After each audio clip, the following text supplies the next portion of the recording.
Hello everyone, welcome to Pacifist Percent Part 3.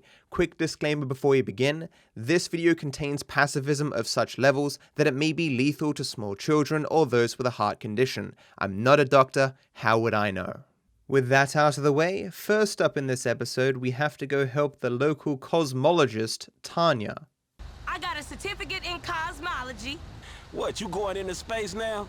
Tanya's attitude towards quitting drugs is exactly the same as my attitude when it comes to quitting video games and making something of my life. I mean, I quit. You know what I'm saying? Almost. Yeah, whatever.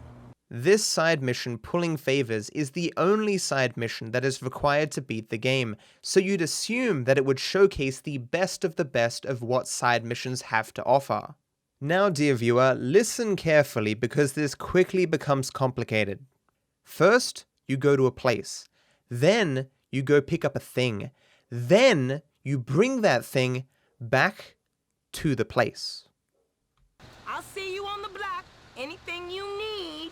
I feel like we should take a moment to reflect upon the impressive achievements that Rockstar has made in game design. But first I need to ask, why the fuck is this in the game? Personally, I don't know why Rockstar didn't just end the game there, on a high note, but they did add some more missions for some reason, so I have to persevere. Next we move into the mission Chop, which was likely named to commemorate the chopping up of the single player DLC to make microtransaction content for GTA Online.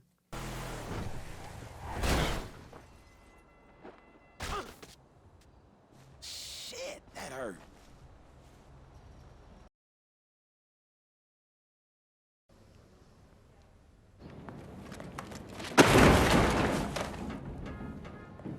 So in the mission Chop, Lamar decides that he and Franklin should go and kidnap a random gang member.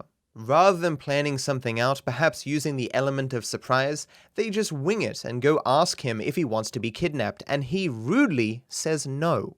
Fuck you, nigga, I'm out of here. Fuck y'all, get that nigga, come on, let's go. This mission gives us, the player, valuable life lessons, like a shitbox van of course can keep up with a sports bike, and a fat guy versus a Rottweiler, of course the fat guy is gonna outdistance that dog.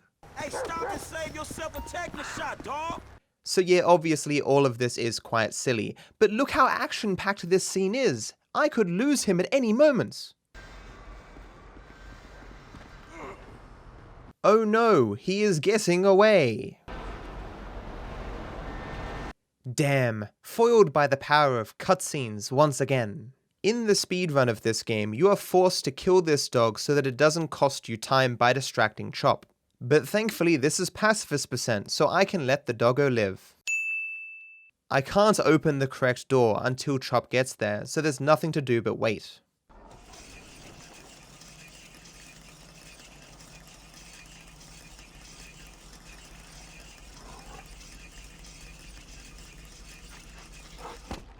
I, for one, think that this gay dog sex scene was instrumental for GTA 5 to be considered the masterpiece that it is today.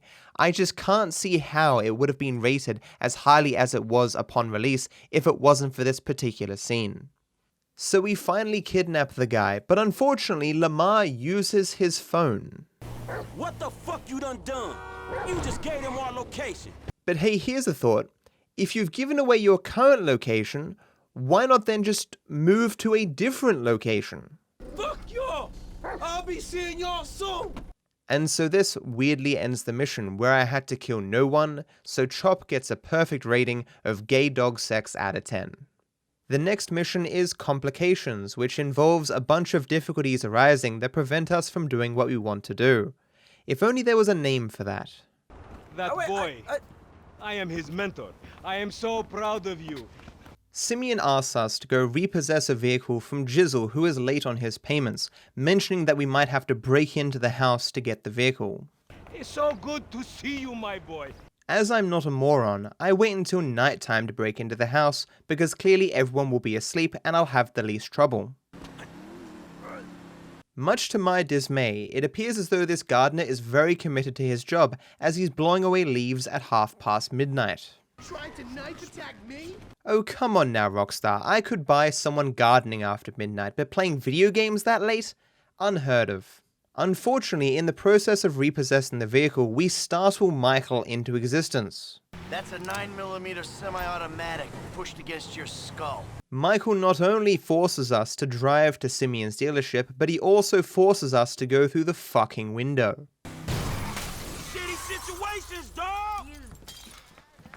Franklin! What the fuck are you doing? After Michael generously gives Franklin $15, we all finally get to see what we came here for. Two guys in their mid-40s throwing down. However, in the spirit of pacifism, I wanted to see if I could beat Simeon without directly meleeing him.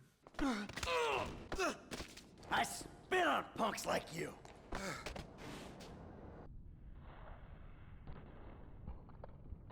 Simeon's fighting stance prevented me from just running into him to knock him over, and ragdolling into him didn't seem to be having any effect. I wanted to try some different tactics outside, but Simeon was scripted to stay inside at all costs. Eventually, I found that I could trick him by moving away from one of his melee hits. He would even lose his fighting stance, so I could just run into him to knock him over. Will you give me some space here?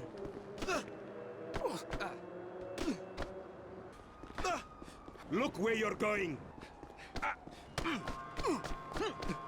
Just my luck. Where are your manners?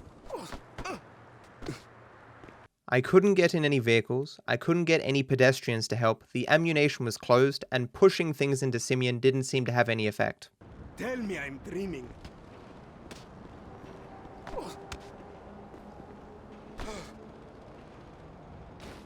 Can I at least get a sorry? And so after all that, I was left with only one option, to hit a man in the face whose only crime was his commitment to his job that led him to work until 1 AM.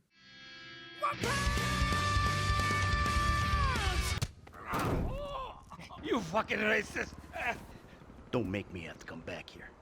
And the moral of the story is, always practice a sensible work-life balance.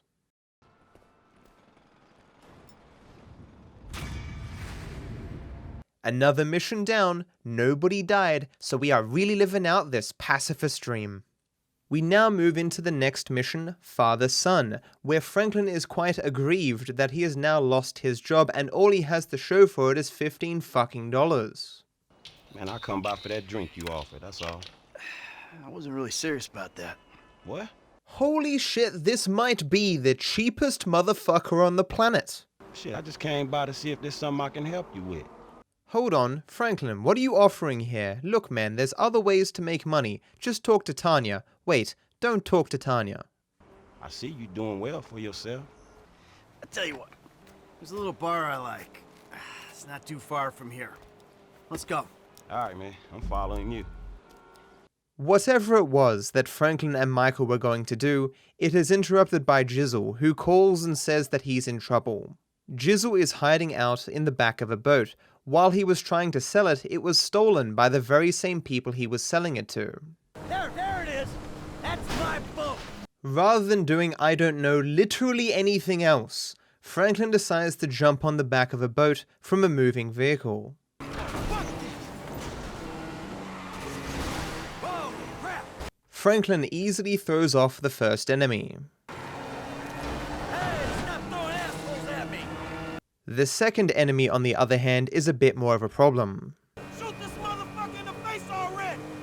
Did this guy not read the rules? Motherfucker, this is pacifist %, not shoot people in the motherfucking face %. Unfortunately, Franklin is unable to help himself, and thus he dies.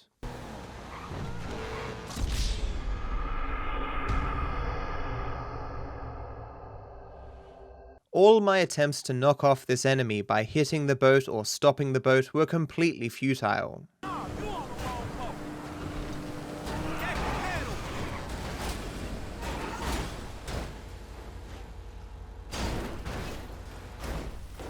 Different camera modes didn't help me either.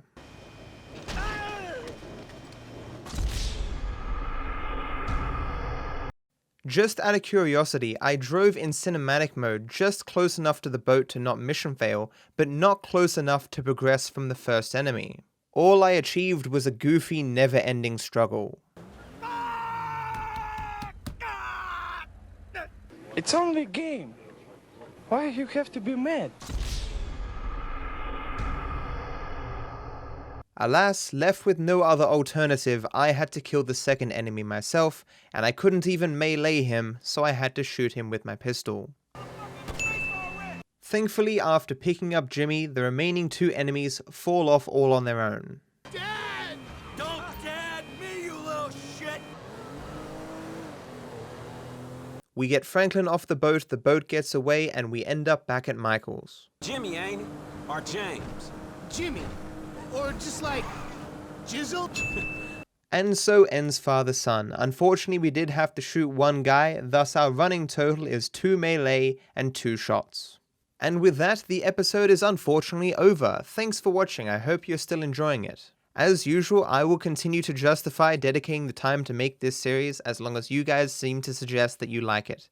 Furthermore, if you're interested, I have a giveaway for 100 USD in my pinned comment. I hope you're all doing well.